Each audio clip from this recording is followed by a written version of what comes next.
अस्सलाम वालेकुम, I am Bilal Saeed from Comfort Arena YouTube channel. आज के इस वीडियो में हम सीखेंगे कि आप किस तरह से अपने VB.NET के प्रोजेक्ट के अंदर से अपनी माइक्रोसॉफ्ट एक्सेस की डाटाबेस को बैकअप करवा सकते हैं और उसके बाद उसको दूसरे बटन के साथ रीस्टोर करवा सकते हैं। तो कैसे होता है ये काम? बहुत ही आसान है। चलिए आइए सीखते हैं।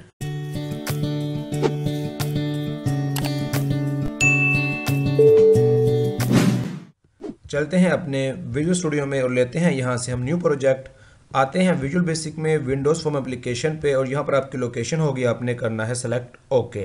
ये हमारे पास एक फॉर्म मौजूद है। इस फॉर्म को हम करते हैं थोड़ा सा रीसाइज और इसका बैक कलर कर लेते हैं थोड़ा सा चेंज ताकि ये खूबसूरत नज़र आए। यहाँ पर हम लेंगे दो बटन्स, टूल्स में आ जाएंगे, सर्च करेंगे हम बटन, ड्रैग करके यहाँ पर ले आएंगे और इसको ड्रैग करके रीसाइज कर लेंगे।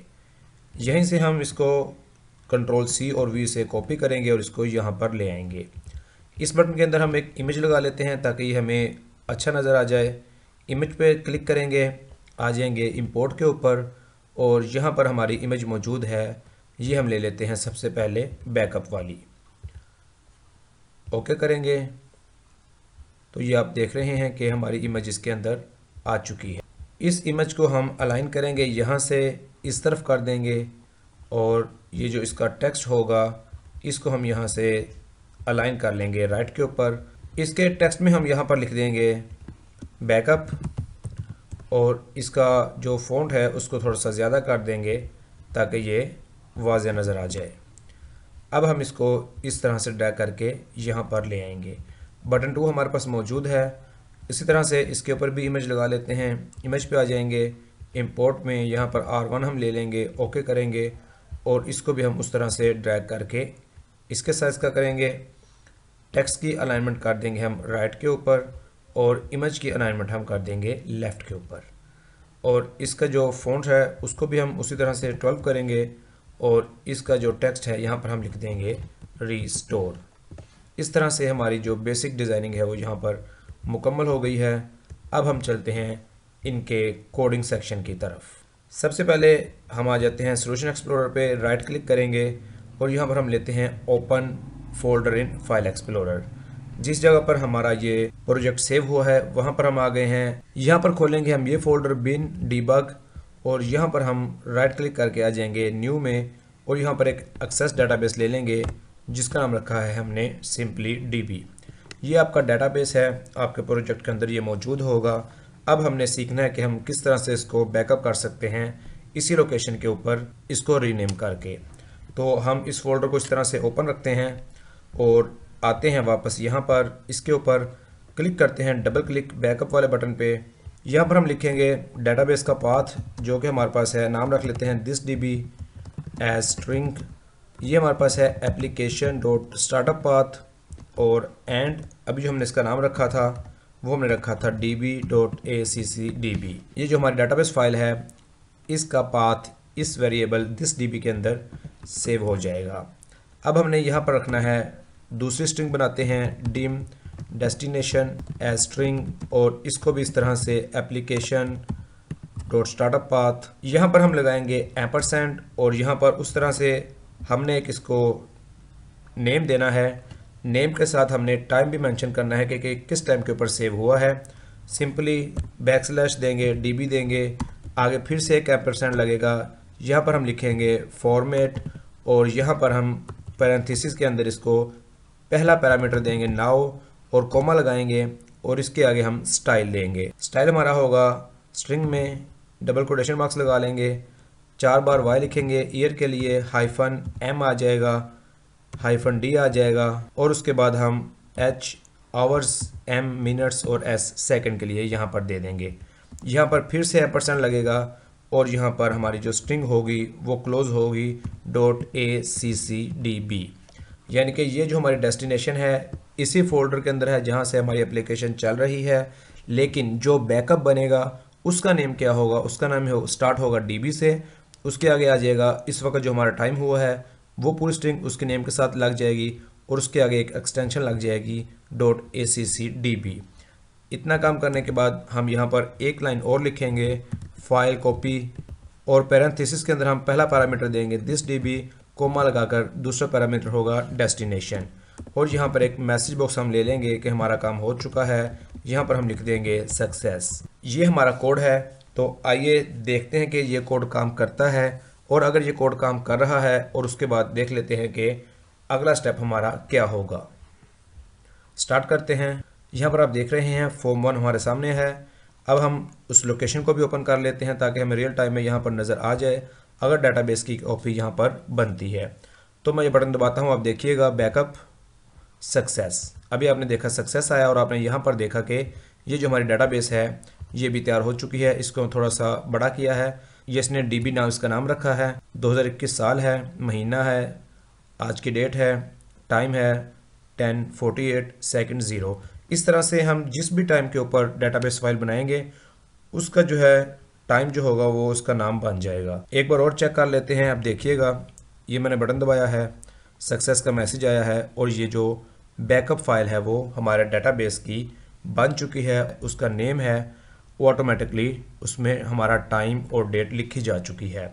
ये तो तरीका था हमारा अगर हमने बैकअप बनाना है सेम लोकेशन के ऊपर। अब आप अगर चाहते हैं कि आप बैकअप बना रहे हैं किसी और लोकेशन के ऊपर, यानी कि जहां पर आपका सॉफ्टवेयर पड़ा हुआ है वहां पर आपने बैकअप नहीं बनाना, बल्कि अपनी हार्ड डिस्क के ऊपर किसी और लोकेशन में जाकर आपने ये बैकअप बनाना है। तो इसके लिए थोड़ी सी मॉडिफिकेशन हम करेंगे यहाँ पे।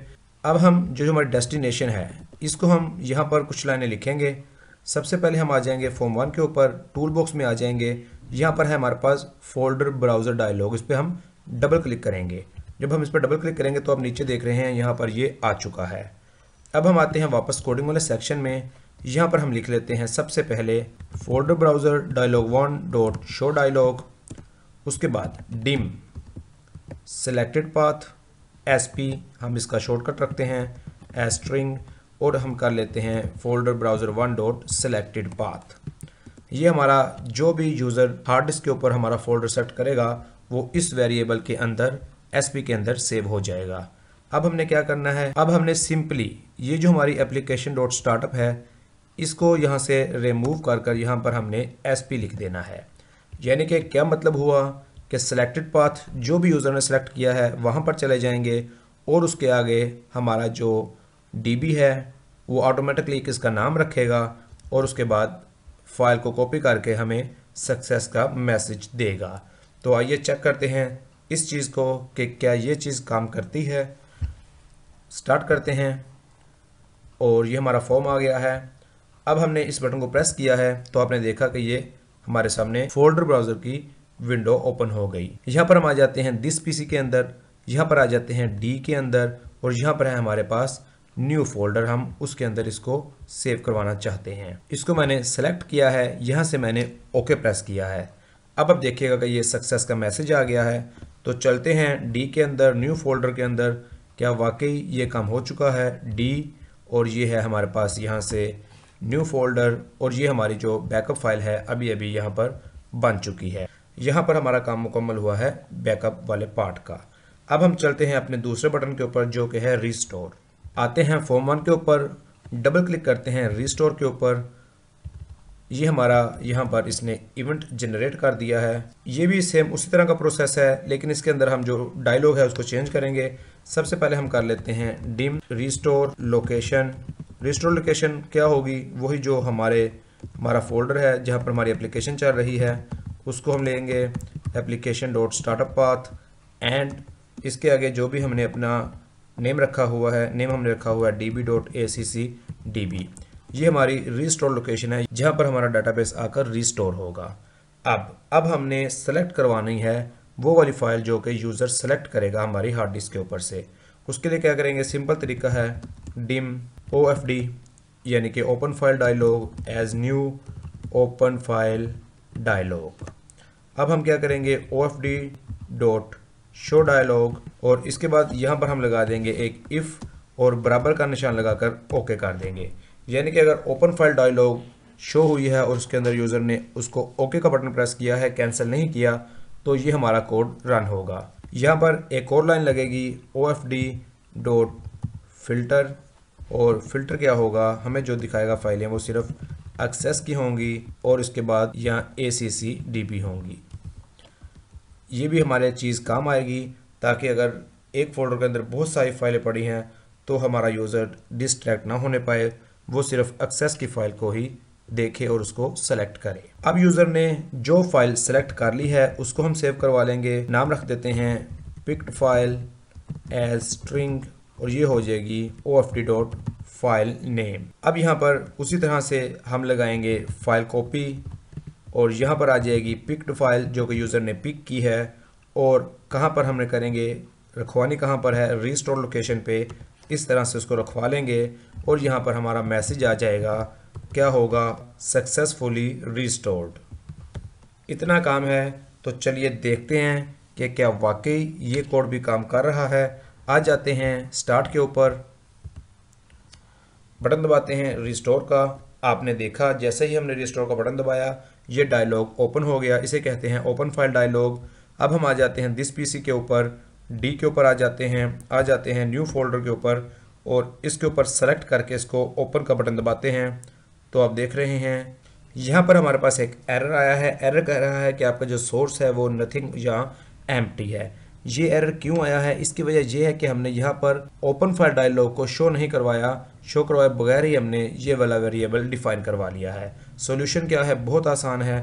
सिंपली हम इस लाइन को यहाँ से कंट्रोल X से कट करेंगे और यहाँ पर इसको हम पेस्ट करवा देंगे इसके अंदर। तो अब इसको चेक करते हैं कि ये काम करता है या नहीं। स्टार्ट कर लेते हैं यहाँ से, फिर दोबारा से दबाते हैं हम रिस्टोर का बटन।